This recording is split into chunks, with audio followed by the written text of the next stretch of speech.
Hello, मैं हूं अभिषेक वर्मा और आपका स्वागत करता हूं नेक्स्ट फाउंडर की इंटरव्यू सीरीज में। आज हमारे साथ है अरविंद जी, जो कि सीईओ एंड फाउंडर हैं Shri Mayanand research and innovation private limited के। अरविंद जी, आपका बहुत बहुत स्वागत है नेक्स्ट फाउंडर पे। Thank you thank you. Arvind ji, सबसे पहले तो हमें अपने बारे में और स्टार्टअप के बारे में कुछ बताइए। मैं बिजनेसमैन हूँ basically and I am doing my business since 2000। हम लोगों का साइन बोर्ड एंड इंडस्ट्री है हमारी प्रिंटिंग एंड इसका साइन बोर्ड्स की। And in 2016 with the purpose of invention and automation हमने एक कंपनी सेटअप की जिसका नाम Shri Mayanand research and innovation private limited है। उसमें हमने कुछ इंडिया लेवल के स्टूडेंट्स थे जिनको हमने अपने साथ कंबाइन किया और उनको हमने एक अपॉर्चुनिटी दी कि वो हमारे साथ जुड़ के कुछ रिसर्च एंड इनोवेशन टेक्नोलॉजी पे काम करें। और 2016 में मिस्टर पंकज कुमार जो कि आरजीआईटी के टेकनपुर के स्टूडेंट थे, उनको हमने साथ में लिया अपने साथ में और शेयर होल्डिंग हमने कंपनी बना के हमने arbitrary laser angle cutting machine पे काम किया है। तो उसका पेटेंट हमारा वेटेड है 132 कंट्रीज में। उसके बाद हम लोगों ने अपने फॉरेन क्लाइंट्स पे फ्रीलांसर के थ्रू प्रोजेक्ट्स लेना चालू किए हैं और जिससे हमारे पास रेगुलर प्रोजेक्ट्स आते हैं और हम लोग उनको उनकी कस्टम रिक्वायरमेंट के हिसाब से ऑटोमेशन देके उनको फुलफिल करते हैं। जी, अगर मैं प्रोडक्ट्स और सर्विसेज की बात करूं तो किस तरीके के प्रोडक्ट्स और services Shri Mayanand research and innovation provide करते हैं? देखिए, हम लोगों का वर्सेटाइल फील्ड है। We have every kind of expert in our team. Suppose आप आईओटी बेस्ड सॉल्यूशन की बात करते हैं तो वी हैव, अगर आप मैकेनिकल एक्सपर्टाइज की बात करते हैं तो हमारे पास है। अगर आप सर्किट डिजाइनिंग और इलेक्ट्रॉनिक्स की बात करते हैं तो we have good staff with us. और अगर सॉफ्टवेयर डेवलपमेंट की बात करते हैं तो that also we are having. तो सिंस हम लोग बहुत अच्छी टीम है, इसलिए we are able to provide any kind of solution in regard of automation and laser technology, software development and any kind of other things.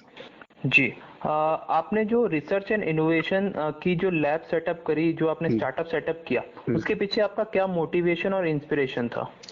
देखिए, क्या था कि 2016 में एक इंसिडेंस हुआ था कि मेरे पास जो मिस्टर पंकज कुमार जो कि हमारे कंपनी के टेक्निकल डायरेक्टर हैं, वो अपनी टीम के साथ मेरे प्रिंटिंग हाउस में आए थे और उन्होंने मेरे को डिमांड की थी कुछ डिस्काउंट्स देने के लिए, क्योंकि वो टीम कोबरा के हेड थे।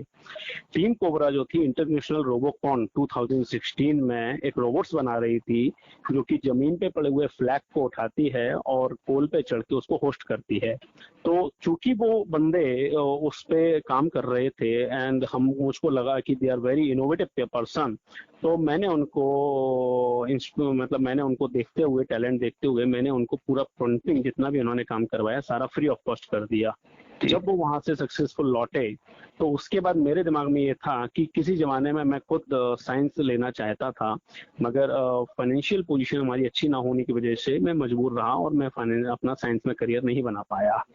तो वो कहीं ना कहीं मेरा दबा हुआ सपना था कि मैं एक इस तरह से सेटअप करूं कि जो टेक्निकली लैब्स, उसकी चीजें, जो मशीनरीज, जो इक्विपमेंट्स, जिसकी वजह से बहुत सारा पब्लिक, बहुत सारे स्टूडेंट्स जिनमें पोटेंशियल है मगर वो पूरा नहीं कर पाते अपना सपना, क्योंकि इनके पास साधन नहीं है। मैथमेटिक्स हुआ, फिजिक्स हुआ, बहुत इंटरेस्टिंग सब्जेक्ट्स हैं मगर बोरिंग क्यों हो जाते हैं? क्योंकि उसकी प्रैक्टिकलिटी नहीं होती है।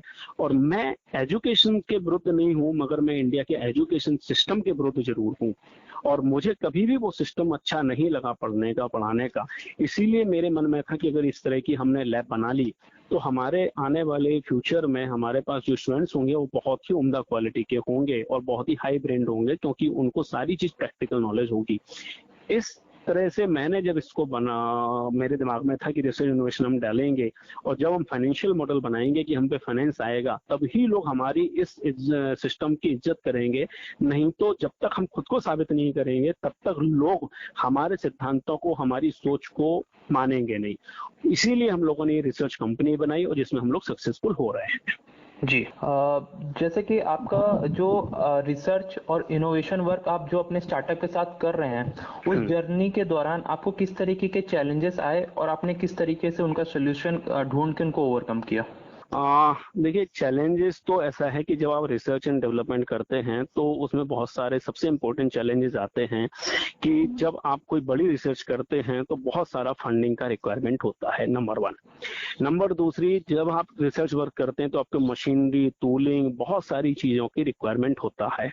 तो हमने इन सब का एक सॉल्यूशन निकाला कि जो टीम थी, जो इसने अपने को हेल्प की कि भाई मैं अपना इसमें डिवोशन देता हूँ 24 घंटे, तो हमने उनके साथ ये टाई अप किया कि भाई I will not pay any kind of salary to them, और वो हमारे साथ रिसर्च करेंगे, बाकायदा हम लोग एग्रीमेंट करेंगे कि पर्टिकुलर अगर वो चीज़ बन जाती है तो वो हम लोग जो हैं उसमें शेयर होल्डर रहेंगे। तो उसकी वजह से मुझे जो मदद मिली वो ये मदद मिली कि मेरे रिकरिंग जो एक्सपेंसेस थे, जो सैलरी के सबसे बड़े इस रिसर्च इनोवेशन में होते हैं, वो मेरे जीरो हो गए, नंबर वन। नंबर टू था कि अब जीरो होने के बाद जो मेरे पास सबसे दूसरा चैलेंजेस था कि जो इक्विपमेंट, मशीनरी, टूल, सर्किट्स, ये सारी चीजें जो हमें खरीदनी थी, जो टूलिंग वगैरह जो रिसर्च में लगती है, तो उसके लिए क्या किया जाए। तो उसके लिए फिर हम लोगों ने मॉडल चेंज किया कि भाई हम एक काम करते हैं कि हम फ्रीलांसर के थ्रू ऑटोमेशन के कुछ प्रोजेक्ट्स उठाते हैं, जिस चीज की हमको लैब में कमी महसूस हो रही है हम उसी से रिलेटेड प्रोजेक्ट्स उठाते हैं। उसका फायदा हमको ये हुआ कि हमने जब वो प्रोजेक्ट्स उठाए और हमने एक इकोनॉमिक रेट ऑफर दिया, बिड किया, तो जिसकी वजह से वो प्रोजेक्ट हाथ में आ गया और हमको उनसे वो सारे प्रोडक्ट्स और लैब के लिए जरूरी इक्विपमेंट मिल गए जो उस प्रोजेक्ट्स में सामने वाले फॉरेन क्लाइंट्स को चाहिए थे। तो हमने उनकी प्रोजेक्ट्स की मदद से अपने इक्विपमेंट्स जुटाए और उनको सॉल्यूशन दिया, उस नॉमिनल कॉस्ट पे दिया कि उस कॉस्ट पे पूरा वर्ल्ड उनको नहीं दे सकता था। लेकिन हमको जो फायदा हुआ वो हमारे इक्विपमेंट्स बनते गए और हमारी लैब तैयार होती गई। जी। आपका फ्यूचर विजन्स क्या है और क्या गोल्स हैं? सर, मेरा फ्यूचर विजन सिर्फ एक है, मुझे अपनी, आपको बहुत बड़ी बात लगेगी और वाकई बड़ी बात है, लगेगी नहीं, मैं जो बात बोल रहा हूँ वो बहुत बड़ी है, मतलब मैं बोलते वक्त भी फील करता हूँ। मेरा सपना सिर्फ एक है, मैं वर्ल्ड लेवल की लैब डेवलप करना चाहता हूँ इंडिया में। जी। वर्ल्ड लेवल जिसमें दुनिया भर का कोई भी, मैं इसीलिए स्वदेशी में यकीन नहीं करता, मैं हो सकता है ये डिस्प्यूटेड पॉइंट बोल रहा हूँ, मैं यकीन करता हूँ कि कोई भी वर्ल्ड का व्यक्ति आ जाए जिसमें टैलेंट है, वो हमारे यहाँ फ्रीलांसर की तरह काम करे। सोचो ही मत कि भाई क्या कैसे होगा, अरे भाई तेरे को ये मशीन चाहिए, बैठ, तेरे को ये टेक्नोलॉजी चाहिए, बैठ, तेरे को ये केमिकल का आइटम चाहिए, ये संसाधन है, ये बेस्ट साइंटिस्ट है मेरे यहाँ, ये काम कर रहे हैं, आपको जो असिस्टेंट चाहिए, और वहां से हम लोग जो हैं एक से एक इनोवेटिव और रिसर्च प्रोडक्ट्स निकालें। हम लोगों के बहुत बहुत इनोवेटिव आइडियाज हैं और जो प्रैक्टिकल आइडियाज हैं जो कि मतलब इस तरह के हैं कि जो हजारों करोड़ की अगर मॉनेटरी टर्म्स में बात करें तो इंडस्ट्री में डेवलप हो सकते हैं। अरविंद जी, अब हम अपने इंटरव्यू के लास्ट सेगमेंट में आ चुके हैं, जिसमें से आप हमारे बडिंग एंटरप्रेन्योर्स को क्या एडवाइस करना चाहेंगे? सर, बड़े एंटरप्रेन्योर को मैं एक ही एडवाइस करूंगा कि आप जो है फंडिंग के पीछे मत भागो, क्योंकि जब आप फंडिंग के पीछे भागोगे तो आपकी जो साधन हैं, वो जो लोग फंडिंग उपलब्ध कराएंगे या जो लोग फंडिंग का प्रोसेस करेंगे वो आपकी एनर्जी को खत्म कर देंगे, इतने आपको पेपर वर्क में उलझा लेंगे कि आप परेशान हो जाओगे। दूसरा चीज क्या है कि जब फंडिंग वगैरह मिलती है तो लोग ओवर एक्सपेंस करने लगते हैं, वो अपने गोल से हट जाते हैं। इसलिए मैं एंटरप्रेन्योर को एक ही बात कहूंगा कि आप अपने लक्ष्य को टुकड़ों में बांटिए, टुकड़ों में बांटने के बाद हर टुकड़े की एक कॉस्ट निकालिए, उस टुकड़ों के लिए रेवेन्यू मॉडल निकालिए कि वो टुकड़ा कैसे सरवाइव करेगा। अगर वो उसका रेवेन्यू मॉडल आपने निकाल लिया तो आप स्टेप बाय स्टेप आगे बढ़ते जाएंगे।